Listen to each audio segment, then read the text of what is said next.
Como eu prometi, a gente ia falar hoje de um assunto bem levinho, quase não traz briga, rol da ANS. A gente continua na nossa parte 1, módulo 2, conhecendo o terreno da saúde suplementar. Rol da ANS, aula 5. Qual foi a grande briga nos últimos anos em planos de saúde? Sem sombra de dúvida, foi estabelecer se o rol da ANS ele era exemplificativo ou se ele era taxativo. E essa confusão ela começou lá no ano 2000, quando, depois que a Lei 9.656 autorizou a criação da ANS, Agência Nacional de Saúde, e que era de 98, e que no ano de 2000 foi criada a Lei 9.961, que deu, no seu artigo 4º, a competência da ANS. E o seu inciso 3º dizia que é competência da ANS elaborar o rol de procedimentos e eventos em saúde que constituirão referência básica para os fins do disposto tal e suas excepcionalidades. Qual é o ponto aqui? O que é o raio de referência básica? Porque ficou dois grupos. O grupo das operadoras diziam: referência básica é o máximo que eu devo cobrir. Olha, é isso aqui que eu tenho que cobrir, ponto final. E nessa de referência básica, como o máximo, a gente tinha a defesa do rol taxativo. O que é rol taxativo? Rol é uma lista, né? E taxativo diz que se tiver fora daquela lista, não está no rol. Então, sua mamãe fala bem assim: mamãe, fala, filho, vai lá buscar banana, maçã e abacaxi. Ela te deu um rol e o rol foi taxativo. Ela não pediu para você trazer maçã. Então não é para você trazer maçã. Isso é o rol taxativo. O outro grupo dizia que o rol era exemplificativo, ou seja, o mínimo que os planos deveriam cobrir, mas não limitado. Eram só exemplos. Era um rol de exemplos. Então, no exemplo lá das frutas, é como se a mãe falasse assim: filho, traz para mim a mesma... Agora já não vou lembrar as frutas, né? Banana, abacaxi, não vou lembrar outra fruta que foi, mas laranja.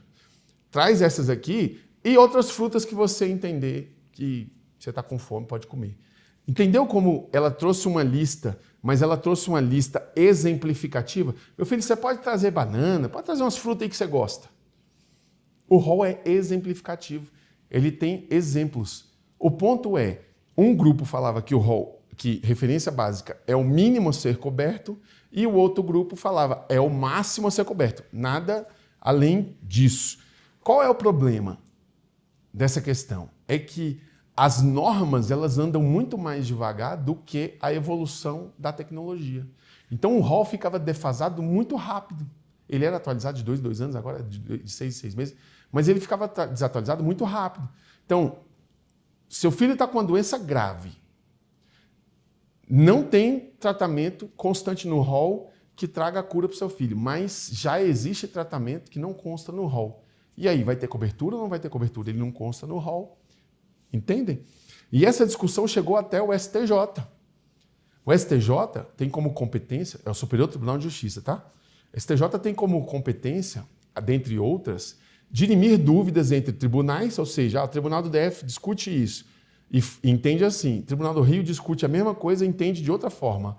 STJ, como é que é o certo a resolver esse dissídio aqui? Essa é uma competência do STJ. E a outra é dirimir dúvidas de infrações a leis federais. E aqui, a rol da ANS, 9.961, artigo 4º, inciso 3º, é uma lei federal, um artigo específico de lei federal. E o STJ falou: a gente precisa esclarecer isso. Por quê? A terceira turma, representada aqui pela ministra Nancy Andrighi, ela entendia que o rol era exemplificativo. E a quarta turma, representada aqui pelo ministro Luiz Felipe Salomão, entendia que o rol, começou a entender que o rol da ANS seria taxativo. Então, se essa divergência existia no ambiente aqui da planície, né, imagina existindo no Olimpo do STJ. Essas duas turmas discutem a área civil, só que elas se reúnem na sessão, porque elas também não podem ter divergência, segunda sessão. E foi um julgamento para a segunda sessão, falando: olha, vocês precisam resolver isso aqui. Vamos reunir a terceira e quarta turma e vamos julgar. Membros da terceira turma se reúnem com membros da quarta turma e eles fazem nascer o entendimento. E qual foi o entendimento nascido aqui? Um taxativo mitigado. Você sabe o que é mitigado? Mitigado olha, é um taxativo mais ou menos, tá? Então ficou no meio do caminho, porque ele entendeu o seguinte, para que tenha cobertura no rol, fora do rol da ANS, ou seja, o tratamento daquela criança que eu falei lá, que não tem no rol da ANS, mas tem fora, ele precisa preencher os seguintes requisitos. Inexistência de substituto terapêutico, ou seja, não pode ter no rol algum que substitua a terapia. Deve haver no rol e tal. Comprovação da eficácia, entidades de saúde, medicina baseada em evidência e tal. Recomendações técnicas, Conitec, Natijus, ANS e tal. Ausência de negativa da ANS, isso aqui é um ponto delicadíssimo, que a gente pode voltar nesse tema aqui.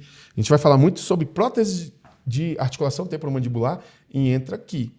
E diálogo com especialistas. Quando possível, o juiz deve chamar comissão de atualização do rol da ANS e tal. Então, ele estabeleceu requisitos. O STJ decidiu e falou, olha, rol é taxativo, mas é um taxativo mitigado, porque pode ser que tenha, mas precisa cumprir essas exigências aqui.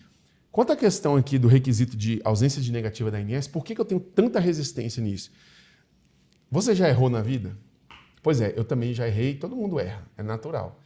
E os agentes da ANS podem errar, especialmente eles, porque eles têm são influenciados de uma forma muito incisiva pelas próprias operadoras. Por que eu falei da prótese de ATM? Há muitos anos, a prótese de articulação temporomandibular customizada, ou seja, personalizada, ela se mostra eficaz para o tratamento de determinadas doenças, cirurgia ortognática, onde há uma discrepância muito grande, principalmente trauma. A pessoa sofre um acidente de carro e perde toda essa região aqui. Não existe prótese do tamanho da região.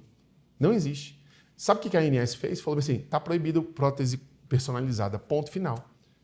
Por quê? Porque ela se utiliza de softwares, sei o quê, uma justificativa fajuta, horrível. Então, esse requisito de ausência de negativa aqui da ANS, eu acho ele muito frágil. Eu acho ele perigoso, porque a ANS pode errar e ter dado uma negativa quando, na verdade, ela foi influenciada por outras forças, ok? Bem, com esse resultado da ANS, lá do STJ, com o julgamento da segunda turma, falando que o taxativo era mitigado, o Congresso Nacional entendeu que teve uma mobilização nacional, nós nos acorrentamos lá na frente do STJ, o rol taxativo mata, parará, e tal, e o Congresso Nacional não ficou alheio a essa discussão, especialmente em ano de eleição. A gente está falando de ano de 2022, onde o Brasil, né, não estava nem um pouco fervendo, né? Imagina. É ano de eleição, então o Congresso também tem que mostrar seu serviço. E ele veio aqui e publicou a Lei 14.454, de 2022, que superou aquela barreira criada pela STJ. Diz o seguinte, em caso de tratamento ou procedimento prescrito por médico ou odontólogo assistente que não esteja previsto no rol da ANS, a cobertura deverá ser autorizada pela operadora desde que 1. Exista comprovação da eficácia à luz da ciência baseada em saúde, baseada em evidências científicas e plano terapêutico. Ou, e aqui é um alternativo, não é um obrigatório, né? Um aditivo. Ou existam recomendações da Conitec, ou exista recomendação de ao menos um órgão de avaliação e tal. Então, qual é o ponto? A Lei 14.454, ele meio que pegou o entendimento do STJ, deu uma simplificada e falou, vai ser isso aqui. E ela foi publicada, autorizada lá no Congresso Nacional. Qual é o ponto? Agora, quanto tempo deve ter? Sei lá, 2 meses mais ou menos. Chegou ao STF. Ajuizar, os operadoras de plano de saúde, grupos associados, ajuizaram ação contra a Lei 14.454. E o STF deu parcial nulidade. Disse o seguinte, o tratamento deve ser prescrito por médico.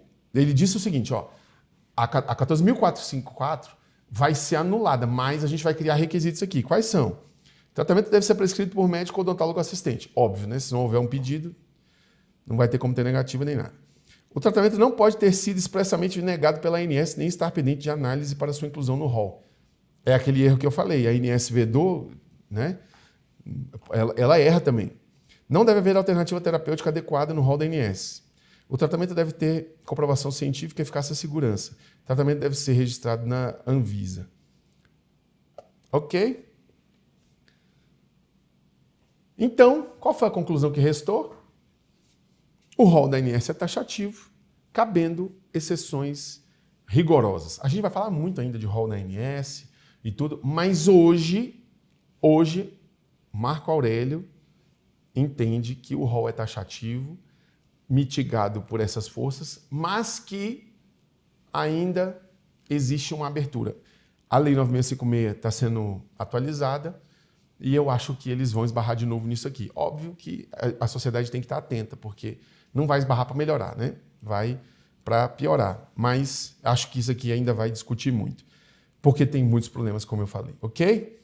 Próxima aula, a gente continua ainda na introdução geral, a gente também no módulo 2, conhecendo o terreno, vamos falar sobre conceito de código de procedimento, lista tools, CBHPM. Fique comigo até a próxima aula, que vai ser muito legal. Um abraço.